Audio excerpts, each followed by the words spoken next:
Well, can I see the list kung sino tong 11 na ito na pumayag na Yeah, we will ma-exploit po yung ating environment doon po sa Masungi? They will submit to you those who signed. What? But right now, Alam nyo, miski eyepiece, ano din yan eh. Nai-influence din yan eh. ay dapat hindi. Ay nako, tell it to the Marines. Sorry. Protection po ito ng mga IPs kasi kayo na po mismo Madam President and your good sponsor, kayo po mismo nagsabi kanina, alam niyo naman yung IPs madaling ma-influensyan eh. Kaya nga po we have these, kaya Madam President, Power dyan, Madam President, DNR. Mr. Pambi. Kaya nga po we have this. Can we allow her please to continue? And you will give you all the time to ask a No, question. Madam President, Yes. ako munang magsalita kasi I'm explaining eh. Inagaw niya po yung time ko eh. I was the one explaining and my witness is the We minority leader. suspend session for a minute. Now, last but not the least, ito na po yung sinasabi niyo kanina. Masungi Conservation Area, Ancestral Domain. Sabi sa'yo, last but not the least, the Masungi. Ito. Okay.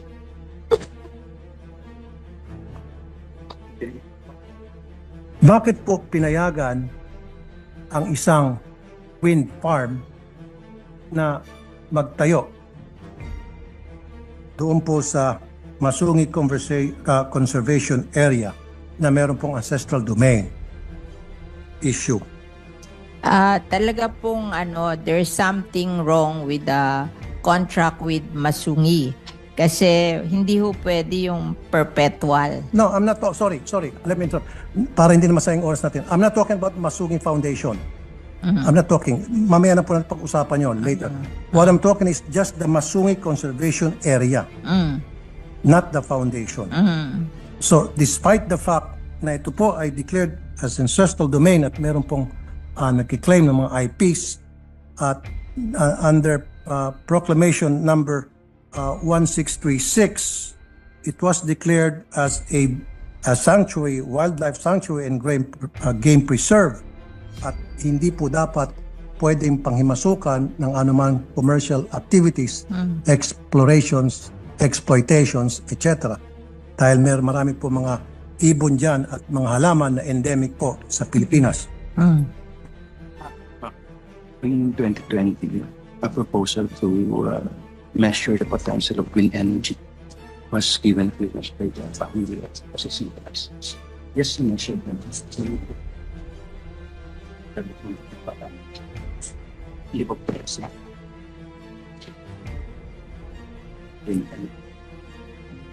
What are we talking here about the wind energy that they want to do in Masungi? The wind farm, Mr. President? the Vena, Mr. President, Madam Sponsor, the Vena Energy is what I'm talking about. The Vena Energy that was given permit by PAMBI to put up their structure. Ayun. You met mas po sa measuring In fact, if I may add, while you're doing your research, DNR Administrative Order number 33, okay, May 10, 1993.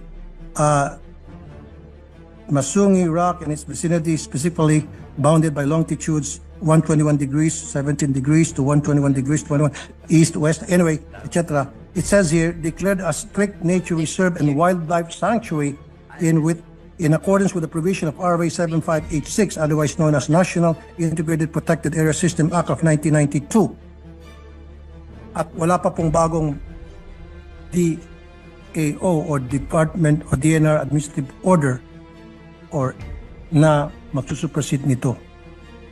Sabi po, wind It was signed energy... Mr. Secretary Alcala. I'm sorry, Madam President.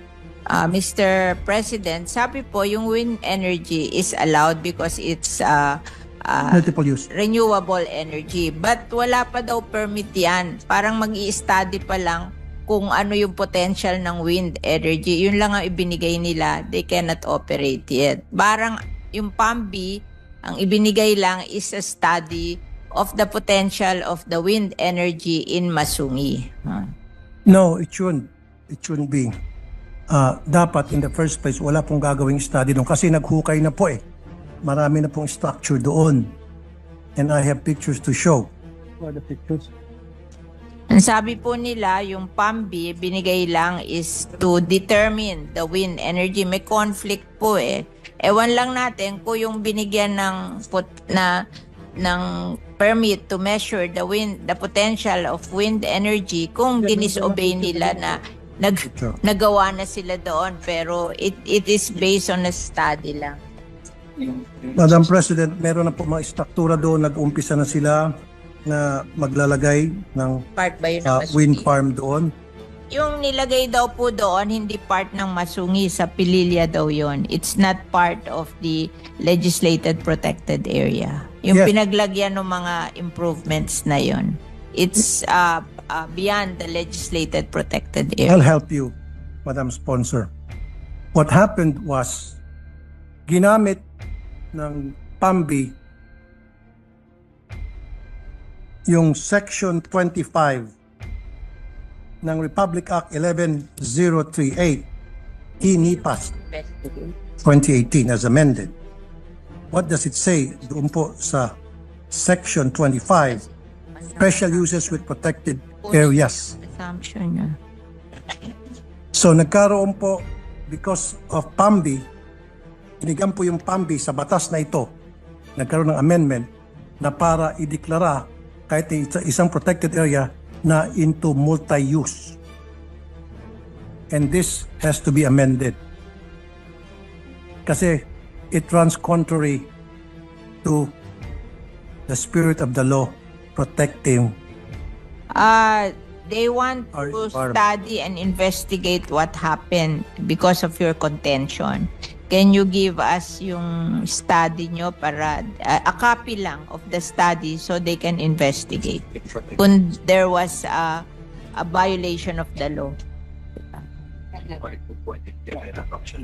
The area kasi is a strict protected zone, Mr. President, Madam Sponsor.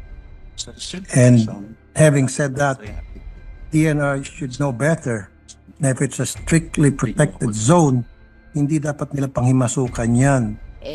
Nagagalit siya kasi Hindi dapat nila inisip kahit na renewable energy na manghimasok yan. I don't have any problem with renewable energy na para mag-proliferate sa bansa natin because me being the chairman of the Committee on Energy, payag po ako sa renewable energy pero dapat ilagay natin sa lugar.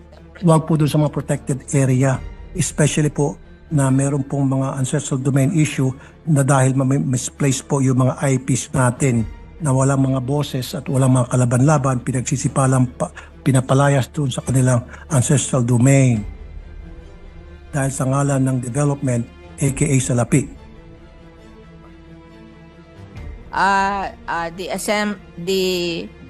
The point of view of the DNR is in every protected area there is a place for strict implementation of the law. They call it the strict protection zone. Tapos there are also areas in the protected area, yung tawag nila multi-purpose, multi-use zone. Yes. So hindi naman nila pinayagan do sa strict protection zone. Doon lang sa multi-use zone. Exactly. Ayun, kung may other complaints na pinaalis yung mga tao, ganun-ganon, then let's have the complaint and we will investigate. Exactly. Exactly. Thank you very much for that answer, Madam Sponsor. That's exactly what I want you to say. Now,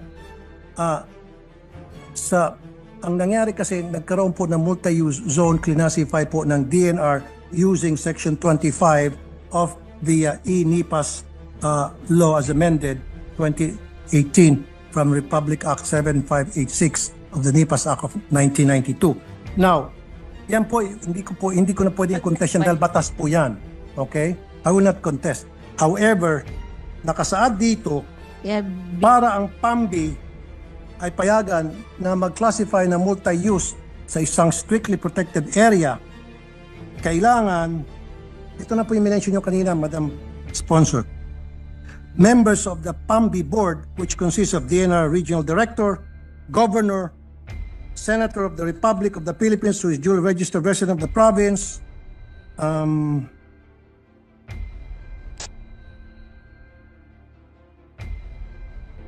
district representative of the congressional district, mayors, chairperson of barangay, regional directors, DA, NEDA, DOST, DND, 3 representative from NGO or PO, 1 but not more than 3 representative from IPs, ICCs, and then 1 representative from the academic institution, and finally, 1 representative from the private sector. Now, gusto ko pong malaman kung nasunod po ba ito na itong lahat ng nakasulat dito sa Section 11 ng Republic Act 11038 2018 as amended ng INIPAS, kung nasunod po ito ng pagbigay po ng multi-use ng DNR sa wind farm na Bernas Energy. Bena Energy. Kung nasunod po. Nandiyan daw po lahat yan nung magbigay ng permit. Well, can I see the list kung sino tong 11 na ito na pumayag na ma-exploit po yung ating environment doon po sa Masungi? Sa amin, yun yung mga local mahilig. I need the list of those people na pumayag na i-exploit natin itong tinatawag nating Masungi Conservation Area na which is declared as a strictly protected area. So itong 11 members na nag-sign, members of the board sa PAMBI allowing exploitation Local of Masungi, I need a list of those people and their signatures. And very important to me is yung pong IPs. Meron po bang pumirma na IPs? Meron ba? Meron. I need a list and I need the They will submit to you those who signed. what? But right now, Kasi pero ho yan, I'm warning you that yan, majority wins. Di ba? Kahit na hindi pumirman lahat, kung majority pumirma, panalo yun. Oh. I know. Pero ang selection process ninyo, kailangan meron pong IPs. Ayun, on. pina-follow. Kaya nga, paano po sinelect yung IPs? May I know? Oh. From the experts? Baka hindi naman pumirma yung eyepiece. Alam nyo, miski eyepiece, ano din yan eh. Nai-influence din yan eh. Ay, dapat hindi. Eh nako, tell it to the Marines. Sorry. Tell it to the Marines. Dapat hindi po. Kasi, kawawa na po yung mga IPs. sa legislated protected area, nangyayari yan. Yung mga barangay na i-influence eh. Kawawa naman po yung mga IPs. Kulang nga po sa pinag-aralan, kulang po sa kaalaman, and then i-exploit po natin because we're saying na madali silang ma-influensyahan. Dapat we try to help them to make sure that they will not be easily influenced so that gagawin po nila kung anong tama para sa kanilang proteksyon. Oo nga, hindi siya maniwala na yung IPs pumirma. Kaya huwag mo na sabihin sa akin, ako alam kong pwede yun, pero siya ayaw niya. Kaya isigay niyo na lang kung sino yung pumirma. Diba? I'll help you. Would you mind if I'll help you? Yeah.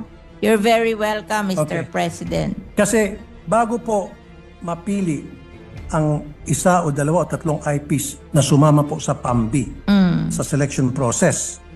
Number 1, dumadaan yan sa Indigenous Political Structure or IPS. Okay? Ano po yun? It consists of tribal leaders that have exclusive right na para magpadala po ng representative nila kung hindi sila mismo ang sumama doon sa PAMBI. Number 1. Number 2, dapat dumadaan po sa tinatawag na FPIC, Free and Prior Informed Consent. Process ito na ipapakita na itong IPs were not coerced and were not influenced, just like what the good sponsor said na madali na influence. Kaya nga pumapasok itong proseso to make sure na hindi po sila na-influence, hindi po sila na-coerce. Ito po yung FPIC. And finally, evidence to 1 and 2 I mentioned, dapat may certification precondition or CP. Documents from NCIP, pirmado na nagkaroon ng tamang proseso at pumayag ang IPs community. In the absence of these 3, then invalid po yung pag-recruit nyo ng IPs para maging member ng PAMBI's board.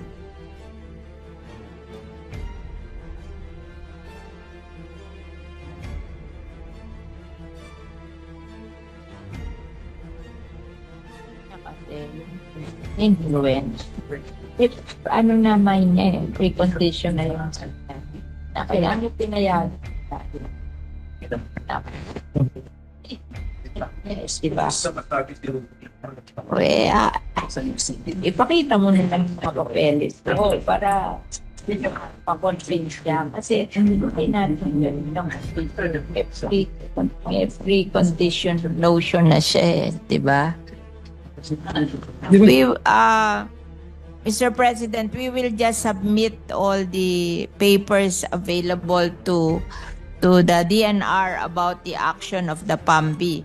We just want to reassure you that it is not yet a permit to operate the windmill. It's just a study to find out the potential of the wind farm here in the legislated. Thank you, Madam President. Thank you, good sponsor. Yes, I definitely agree with you. So, I need to see the CP. Yes. Certification of precondition signed by the NCIP. Kahit na testing pa yan, kasi ang nakalagay sa batas, kahit na testing, dapat hindi. Doon sa mga lugar na merong issue sa ancestral domain. Kaya nga po dumadaan doon sa tatlong sinasabi kong steps.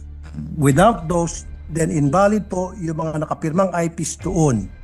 So I need a copy of the CP na pirmado po ng NCIP.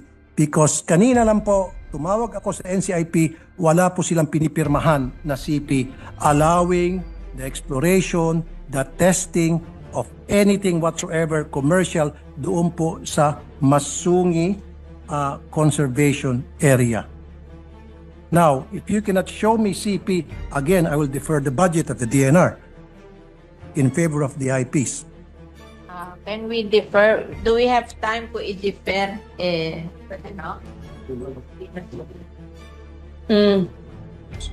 Wait. Wait. If the sponsor has a query, we suspend session first. However, for now, yeah, if the DNR wish to, they can submit to us, to me, copies of those documents that they said they're trying to research now, and they are going to show me, especially those last documents that I requested, the certification of precondition signed by the NCIP. Now, if they're saying na meron po silang ganon, then I need the person that will show me the CP na signed ng NCIP, put that person under oath na yan ay valid documents, at kapag napatunayan na hindi valid yan, siya po'y makukulong, makakasuhan dahil I just spoke to the NCIP people, main office and regional offices, wala po silang ini-issue'ng CP. Now, kung sinasabi, otherwise sinasabi ng DNR na meron, then let's see. Yes, we recognize Senator Villar. Yes.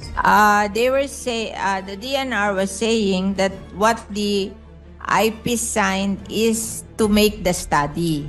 There is no permit yet to implement the project. So when you cannot ask for the NCIP commitment because that is given when there is a project.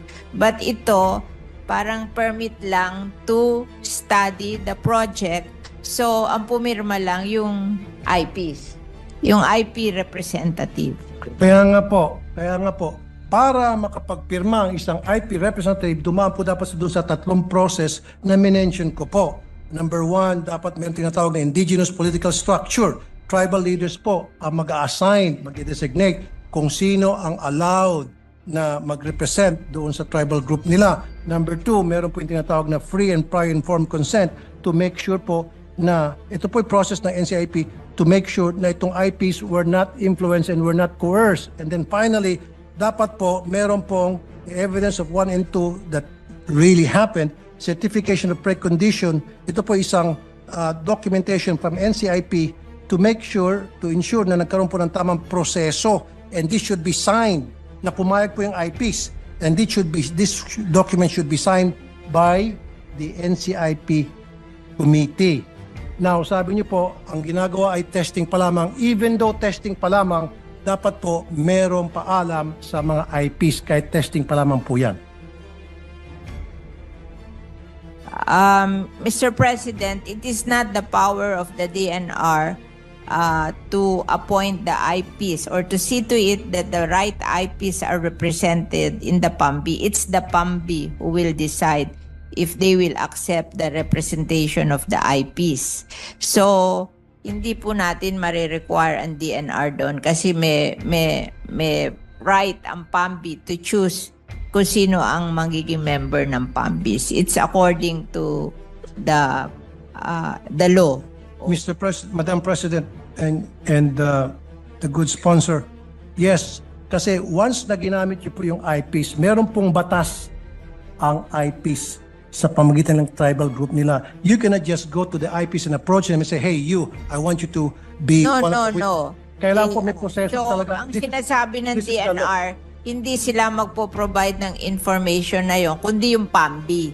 Kasi sila yung nag-approve na Kaya yun nga ang po, member when- ng PAMBI. exactly. So, the DNR cannot produce that document. It's the PAMBI. Yes, Of Madam the President. The PAMBI, Masungi. yes, the PAMBI are the ones, base po dun sa batas na binanggit ko kanina, Kaso ang member ng PAMBI, hindi naman lang DNR. Marami. Oo, may Yeah, local but since government. there's an may issue, NGO. Madam President, good sponsor, since meron pong issue ng ancestral domain at ang IPs po dapat dito ay ginagalang, nirespeto, nirecognize. So, kailangan po talaga kasama sila doon po sa pagbuo nitong PAMBI Board of Directors para doon sa isang project. Opo. Okay. Now, sabi ko rito, sabi sa batas ng IPs, dapat meron pong tinatawag na selection process at dumadaan po yan sa IPS. Tribal leaders ang pumipili kung sino sa kanilang miyembro ang pwede, binibigyan ng authority ang pwedeng mag-witness o maging member ng PAMBI. Hindi po PAMBI, pwedeng basta-basta na lang po natin hindi. ituturo kung sino dyan sa protection po ito ng mga IPs kasi kayo na po mismo Madam President and your good sponsor, kayo po mismo nagsabi kanina, alam niyo naman yung IPs madaling ma-influence yan Kaya nga po we have this, kaya PAMBI, Madam President, power dyan, Madam President, hindi ang Mr. DNR. PAMBI. Kaya nga po we have this. Suspended, may we just request, both, of course, Your Honor, the sponsor, can we allow her please to continue? And you will give you all the time to ask a No, question. Madam President, Yes. ako munang magsalita kasi I'm explaining Inagaw niya po yung time ko I was the one explaining and my witness